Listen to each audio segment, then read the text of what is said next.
જય શ્રી કૃષ્ણ, જય માતાજી. કેમ છો બધા? તો બસ મસ્ત મજાની સવાર થઈ ગઈ હે. આજે ફૂલ ગરમી થાય હે. કુદરત કે અત્યારે વાડીએ, કેમ કે વાડીએ આજ બંધ બાંધવાના હતા, તો એટલા માટે ધ્રુવેશભાઈને ખાઈ પી નેવરાવી ધોવરાવી અને અત્યારે ઉઘરે ગયો હોય રમવા. હું કરું છું ઘરનું કામ. આજે ગામમાં વોટિંગ કરવા જવાની હે, તો આજે એક પણ કામ છે, પણ એની રાતે જાશું પરવારી કરીને. અહીંયા ઘણે મારા વાસણ થઈ ગયા છે, આ કામ પતી ગયું ને આજે એક આ પ્રોબ્લેમ થઈ ગઈ છે. શું પ્રોબ્લેમ થઈ છે? તો આ સાહેબ થોડુંક મેન્ટેનન્સ માંગે છે. મશીન બગડી ગયું મારું. જો અત્યારે સ્વિચ બંધ છે ને તો ડ્રાયર ચાલુ પડ્યું હોય. એક આ પ્રોબ્લેમ આવી ગઈ છે અને આમાં પણ વોશરમાં પણ ખૂબ અવાજ આવે છે. તો એક આજે આ કામ કરાવવાનું હોય, તો હમણાં જ વોશિંગ મશીન રિપેર કરવા આવશે. તો વિચાર્યું કે મશીન કાઢીને રાખી દઉં ને ભેગા ભેગું આ એરિયા પણ સાફ કરી નાખું. હમણાં એક દિવસ સાફ કર્યો તોય બાવા બંધાઈ ગયા. હજી 8 દી નથી થયા સાફ કર્યો ને. ચાલો ફરી પાછી આજે આ સફાઈ કરી લઈએ.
હાલો ત્યારે આખી ચોકડીમાં લિક્વિડ લગાવી અને 3 મિનિટ માટે મેં ચોકડીને મૂકી દીધી. મશીન કામ કરતું નથી તો એને અત્યારે સાઈડમાં રાખી દીધું છે અને આખી ચોકડીને સરસ મજાની લિક્વિડ લગાવીને મૂકી દીધું છે. 3 મિનિટ રહીને સફાઈ કરીશ.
ચાલો ત્યારે સફાઈનું કામ પતાવી અને હું આવી ગઈ વોટિંગ કરવા. વોટિંગ કરી અને અમે આવ્યા છીએ દેવલજી માના મંદિરે દર્શન કરવા.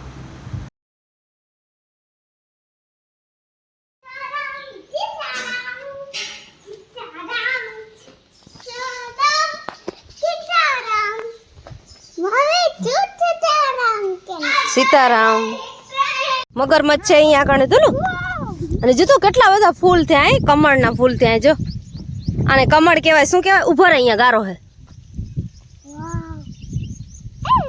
કેટલું મસ્ત લાગે હે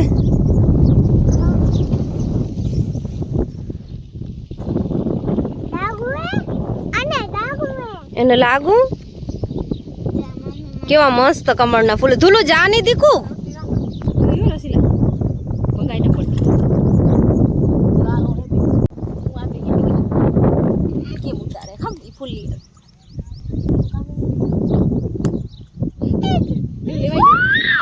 તનુષ કે કોના કર